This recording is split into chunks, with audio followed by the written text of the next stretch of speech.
Pernah kepikiran nggak sih gimana rasanya membangun jaringan komputer dari nol? Hari ini kita bakal ngintip langsung ke dalam sebuah ujian sertifikasi yang bisa mengubah seorang siswa jadi teknisi jaringan yang siap kerja. Oke, kita langsung masuk ke skenarionya ya.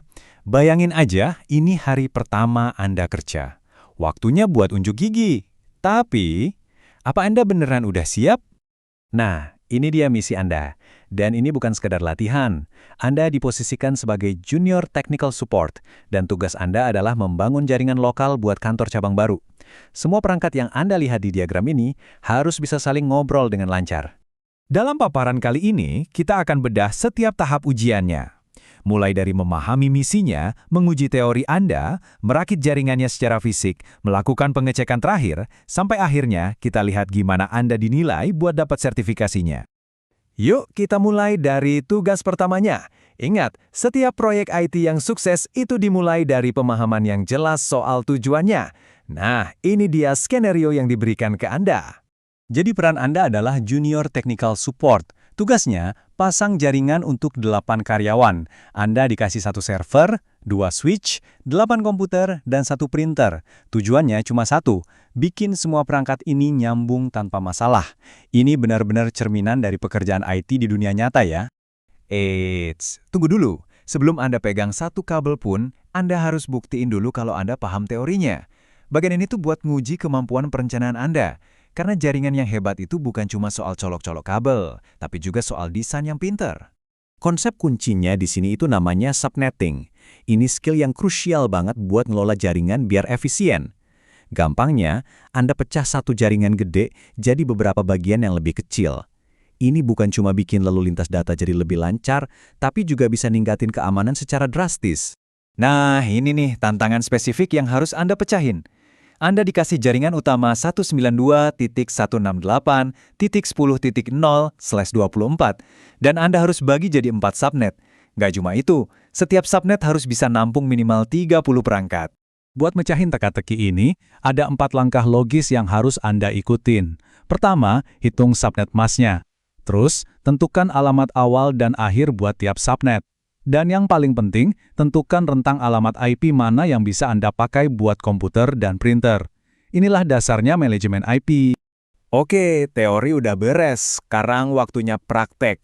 Waktunya kita sing-singkan lengan baju dan mulai ngebangun jaringannya secara fisik. Disinilah skill tangan Anda benar-benar diuji. Ini dia peralatan tempur Anda. Semua yang dibutuhin teknisi profesional ada di sini.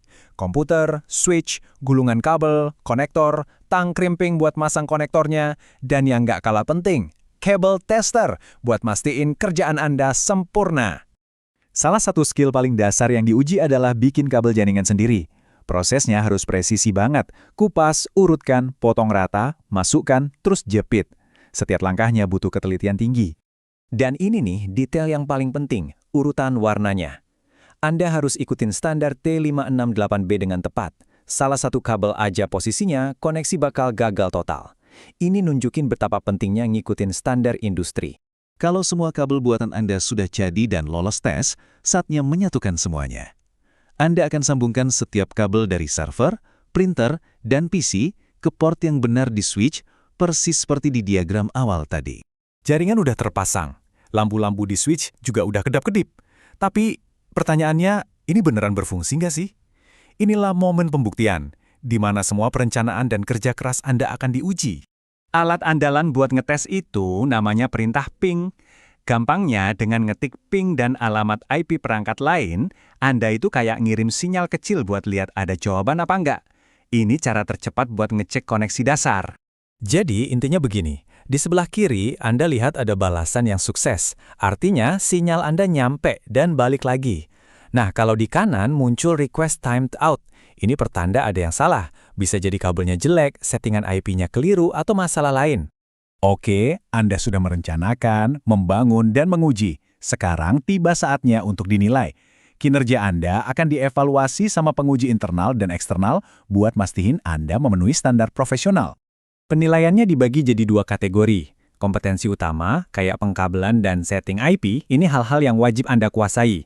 Sementara kompetensi pendukung, kayak riset dan desain, itu nunjukin pemahaman Anda yang lebih dalam dan bisa jadi nilai tambah.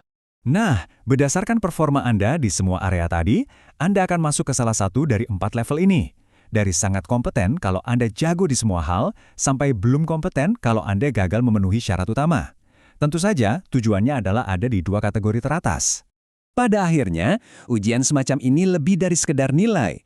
Ini adalah simulasi lengkap yang dirancang untuk membuktikan satu hal, bahwa Anda punya pengetahuan teori dan skill praktek untuk langsung terjun ke dunia kerja sebagai seorang profesional IT yang kompeten sejak hari pertama.